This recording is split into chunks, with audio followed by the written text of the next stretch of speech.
y a eu la crise avec les Séléka, et les dirigeants de l'Afrique centrale ont immédiatement pris ce dossier en main. Vous le savez, ce sont les dirigeants de l'Afrique centrale qui ont arrêté à 70 km de Bangui le mouvement des rebelles Séléka vers la capitale pour ensuite permettre les négociations de Libreville. Les rebelles Séléka étaient arrêtés net sur décision des dirigeants de l'Afrique centrale, ce qui a donné lieu aux négociations de Libreville et aux accords de Libreville. Et ces accords avaient permis le maintien en fonction du président Bozizé et la mise en place d'un gouvernement inclusif sous la direction d'un Premier ministre issu des milieux de l'opposition et puis avec naturellement la participation des rebelles, un tel attelage qui, d'après les dirigeants d'Afrique centrale, devait mettre fin aux violences en Centrafrique, permettre le fonctionnement de l'État pendant une période de transition de quelques 18 mois qui conduirait à des élections générales. Ces accords n'ont pas été appliqués comme on le souhaitait et ont donné lieu à de nouvelles violences et de nouveaux affrontements avec l'arrivée des rebelles Séléka dans Bangui et le renversement du président Bozizé et les autres formes de violence que vous connaissez et qui, à certains moments, ont eu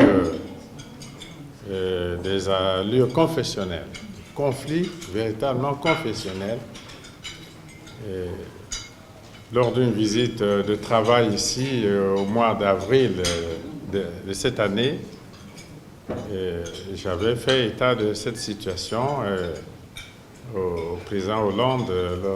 à l'occasion des entretiens à l'Élysée. Et au cours de ces négociations de Libreville, le président du Congo avait été désigné comme médiateur et président du comité de suivi et la mise en œuvre de ces accords. C'est donc le rôle que nous jouons, et en plus de celui d'envoyer les troupes congolaises sur le terrain depuis les premiers jours jusqu'à aujourd'hui, et quelques formes de soutien au fonctionnement de l'État, parce que nous continuons de penser qu'on ne devrait pas laisser l'État s'écrouler totalement et surtout priver les travailleurs centrafricains d'un petit brin de vie. Et voilà pourquoi nous avons, ce n'est pas des dons, nous avons prêté des fonds à la République centrafricaine, pas en suivant les standards du Fonds monétaire international ou de la Banque mondiale, parce que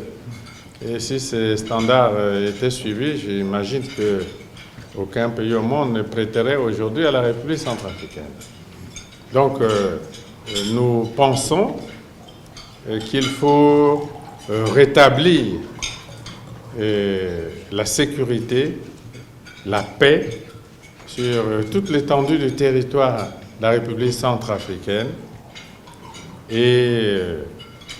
réorganiser l'État, créer les conditions qui pourraient amener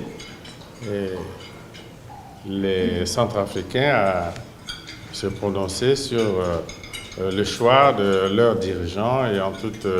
liberté, en toute sécurité. C'est une grosse entreprise